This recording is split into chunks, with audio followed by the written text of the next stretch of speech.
Welcome back. My name's Christina Taylor, and today we are talking about love, respect, and we are tying it all together with intention versus impact. About 7 months ago, I and another person, we introduced ourselves to one another. I gave this person my real name. Hi, my name's Christina Taylor. What's your name? And this person gave me their preferred name. And I responded along the lines of, but what's your real name? I want to call you by your real name. And I'm confident my face probably looked a little bit confused when I said it because my face just is sometimes doing its own thing. But they, for a second time, gave me their preferred name.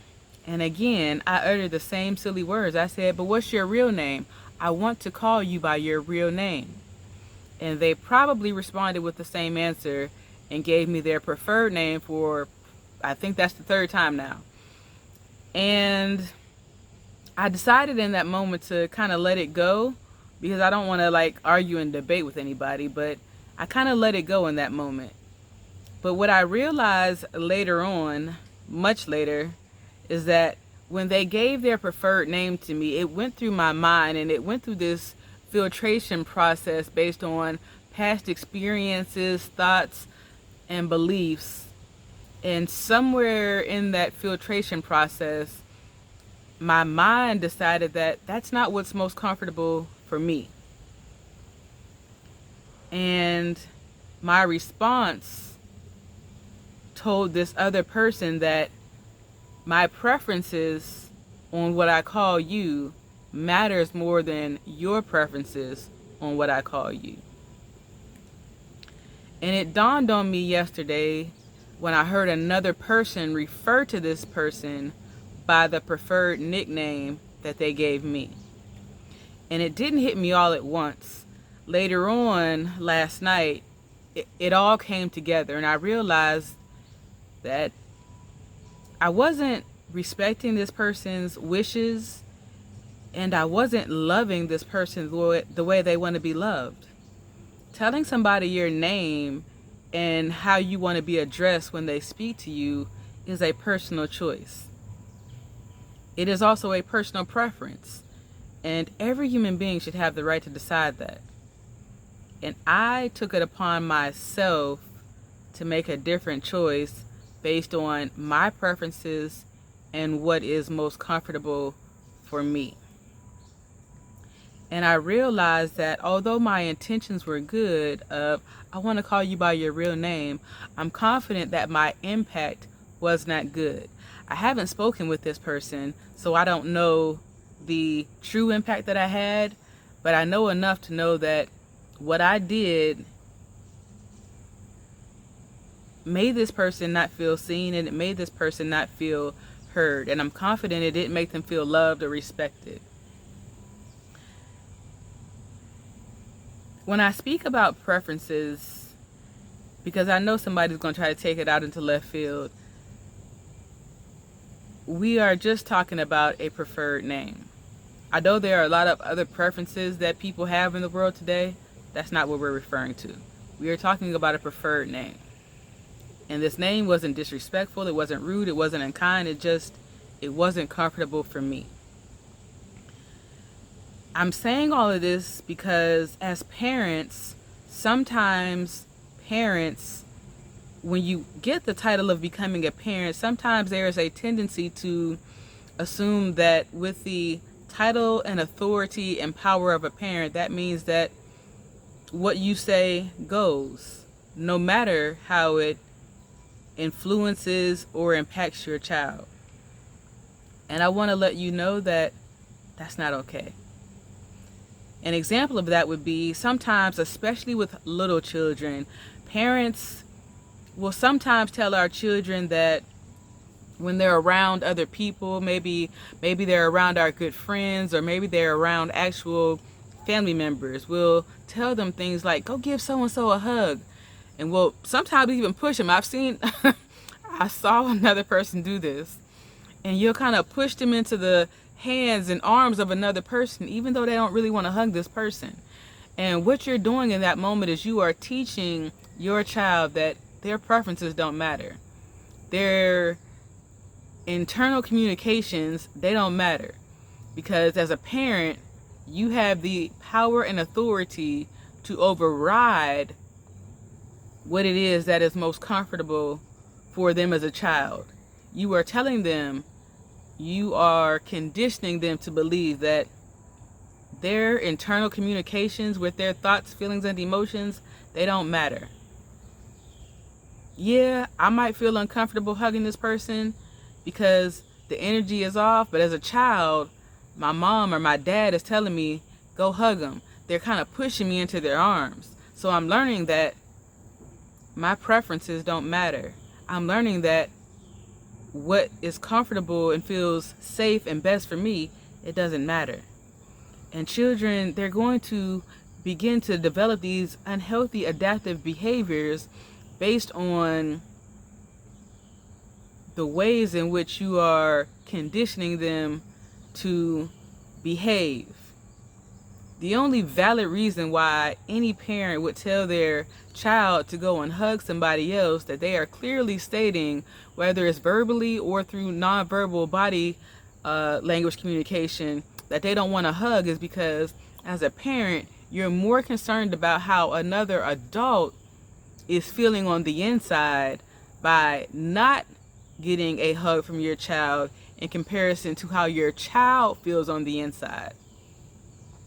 And that is dysfunctional behavior. As a parent, it is your job to help your child understand their inner world, how to have a healthy relationship with all parts of them, their internal world as well as their outer world. But when you influence and encourage and manipulate them into doing things that they don't want to do, you are telling them indirectly that their inner world doesn't matter. Sometimes your child may say things like, I don't like it when my food touches on the plate. But you'll say things like, it doesn't matter, it's all going to the same place. But as adults, do we not have preferences with our food? Yes, we do. So why would you tell a child that it doesn't matter about their preferences? Again, it's because as an adult that has become a parent, sometimes we think that our preferences, what we want, what we desire, what is most comfortable for us, matters more than what matters for our children. And I really want you to give thought and consideration as to why are you behaving like that. I want you to give thought and consideration to the impact it's having on your child. I want you to go a step further and be curious enough about the impact that it's having on your child to actually have a conversation with your child about the impact it's having on them. And I want you to allow yourself to listen to understand instead of listen to defend. Because if you allow your child to express themselves honestly, they'll tell you the truth. But as we know, children don't really have filters. They don't develop filters until they've been conditioned by us to ignore their inner world so much that they develop filters to adapt into a version of themselves that is most comfortable and acceptable for us. But if you allow your child to be honest, they're going to be honest with you, and they are probably going to say something to you that doesn't feel comfortable. But I want to encourage you to allow your child to speak honestly, openly, without judgment, without criticism. And I want you to just sit with whatever feelings and emotions are coming up for you. And I want you to sit with those feelings and emotions long enough to allow your child to finish saying whatever it is they have to say. And I want you to sit with those feelings long enough to understand what they're telling you. And on the surface, you'll think it's telling you that your child is being disrespectful, but that's just a bunch of surface level nonsense. The truth is, there are some deeper wounds that more than likely were created in your childhood because your parents conditioned you in a very similar manner. And when you really dig down to the root, to identify the root cause of these uncomfortable feelings and emotions that are coming up for you, you'll really learn how to understand yourself better on a deeper level, and it will allow you to give the same grace and mercy and compassion and empathy to your children, allowing them to be their authentic selves. When your children don't feel seen and heard, they are going to adapt to whatever works best for you, but they are going to figure out ways to feel seen and heard in this world, because every human, regardless of their age, regardless of their sex, their nationality, every human being wants to feel seen and heard. And when you don't feel seen and heard, you will begin to behave in ways that get you attention, whether it's negative attention or not. Maybe they will start doing poorly in school when they can do better, but it gets them attention. It allows them to feel seen and heard. Maybe they'll start dressing provocatively if they're a girl. Maybe they'll start dressing in a way that gets them attention from males. They're going to find ways to get attention. Maybe they'll start posting inappropriate content on social media. They're going to find ways to get that attention. Maybe they will become a bully at school to other children that lack confidence and self-esteem. They're going to find a way to get that attention, because you as the parent are making them feel unseen and unheard. And every human being not only desires to feel seen and heard, they need to feel seen and heard. So I say all of this to say, please allow your children to communicate with you honestly and openly. Please allow yourself to listen to your children, not to defend or explain your behavior or anybody else's behavior, especially if it's poor behavior and they're telling you that it was hurtful to them. But listen to understand them. And in order to listen to somebody else to understand them, it requires you to be able to repeat back to them what it is they've said to you once they're done.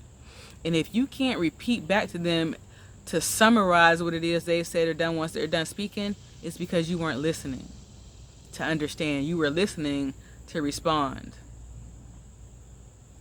And then when you reiterate what it is that you've heard them say, allow them to confirm, yep, that's exactly what I meant. Or clarify, that's not what I meant. And allow them to give more detail to clarify what it is that they meant. And when you do this, when you create this type of dynamic, it develops a relationship between yourself and your child where they feel seen and they feel heard. And as a byproduct of that, your child is going to build a healthier connection with you, and they're going to love and respect you more because you are loving and respecting them more. So I just wanted to come and share that with you today, and I hope that something in this video gave you a light bulb moment. Maybe you have a deeper understanding, and even if you don't have it now, I hope that you get it later today, tomorrow, next week, and it shifts something inside of your heart and or your mind that shifts the way you interact with your child or your children, that shifts the dynamic of your home.